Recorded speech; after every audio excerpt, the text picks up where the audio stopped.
آج جو ویڈیو میں بنا رہی ہوں وہ عورت کی بدزبانی پہ بنا رہی ہوں کہ عورت مرد کے ساتھ بدزبانی کیوں کرتی ہے۔ اس کی دو ریزنز ہو سکتی ہیں۔ ایک تو عورت مینٹلی ڈسٹربنس کا شکار ہے، کوئی پاس ٹراما اس کے ساتھ چل رہا ہے، وہ ذہنی مریضہ ہے جس کی وجہ سے وہ بدتمیزی کرتی ہے، اور اس بدتمیزی کا روز بروز بڑھنا جو ہے وہ اس بات کی تصدیق ہوتی ہے کہ یہ عورت جو ہے وہ علاج کے لیے جو ہے اس کو لے جایا جائے اور اس کو باقاعدہ طور پر جو ہے وہ ٹریٹمنٹ کروایا جائے۔ یا دوسری بات تب ہوتی ہے جب اسے مرد کی طرف سے جو ہے وہ توجہ نہ مل رہی ہو، یا پھر وہ جو ہے وہ غصے میں سخت الفاظ استعمال کرتی ہے، زندگی حرام کرتی ہے،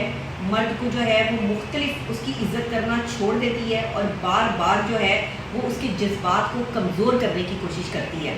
اگر عورت کی رائے کی کو اہمیت نہ دی جائے تو اس کا رویہ اس پر بہت گہرا اثر انداز ہونا شروع ہو جاتا ہے۔ ایک عورت کا لہجہ جب سخت ہوتا ہے نا تو اس کی دو ہی ریزنز ہوتی ہیں، مینٹلی ڈسٹربنس یا پھر وہ مرد کے اوپر اپنی حکمرانی جمانا چاہتی ہے اور وہ چاہتی ہے کہ مرد اس سے دب کر رہے، اور مرد جو ہے وہ اپنے خاندان یا کبھی کبھی جو اس کا بچپن ہے یا خاندانی پس منظر ہے، جن لوگوں سے وہ بہت پیار کرتا ہے یا اٹیچ ہے، ان کی بات نہ مانے اور صرف اس عورت پر منحصر رہے جو عورت اس کی زندگی کا حصہ ہوتی ہے۔ وہ اس کی بیوی بھی ہو سکتی ہے اور کوئی من پسند عورت بھی ہو سکتی ہے۔ اچھا دیکھیں، اکثر اوقات لڑکے جو ہے وہ اپنی زندگی میں کچھ لڑکیوں کو شامل کرتے ہیں، ان کے ساتھ افیئر چلتا ہے، محبت ہوتی ہے، اور وہ خواتین یہ سمجھنا شروع کر دیتی ہیں کہ شاید یہ لڑکا ہمیں اپنی بیوی سمجھتا ہے یا ہمارے ساتھ جو ہے وہ رہنے کی خواہش ظاہر کرتا ہے۔ لڑکے جب بھی کسی بھی لڑکی کے ساتھ ریلیشن شپ بناتے ہیں تو بیوی بنا کر ہی بناتے ہیں، وہ اس کو یہی سائیکولوجیکلی جو ہے وہ ٹریٹ کرتے ہیں کہ یہ ہماری بیوی ہے، لیکن تب تک آپ اس کی بیوی نہیں ہیں جب تک آپ اس کے نکاح میں نہیں ہیں۔ یہ بات کو پہلے ذہن میں کلیئر کر لیجیے گا۔ سخت لہجہ معمول اگر بنتا چلا جائے ایک عورت کا تو یہ ذہنی بیماری میں مبتلا ہونے کی انڈیکیشنز ہے۔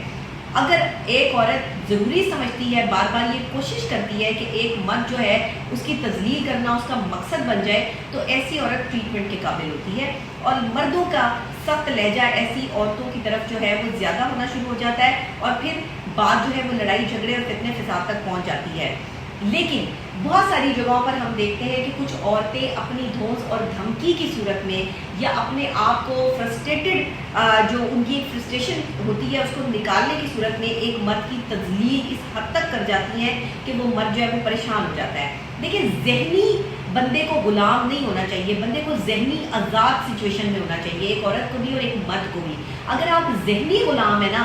کسی بھی چیز کے، تو آپ کبھی بھی کسی کے ساتھ اچھا تعلق جو ہے وہ نہیں استوار رکھ سکتے۔ پھر ریاست کا بادشاہ بھی ہونا تو لوگ اس کو بھی خاک سمجھتے ہیں جو لوگ ذہنی طور پر غلام نہیں ہوتے۔ تو یہ جو عورتیں ذہنی طور پر غلام ہوتی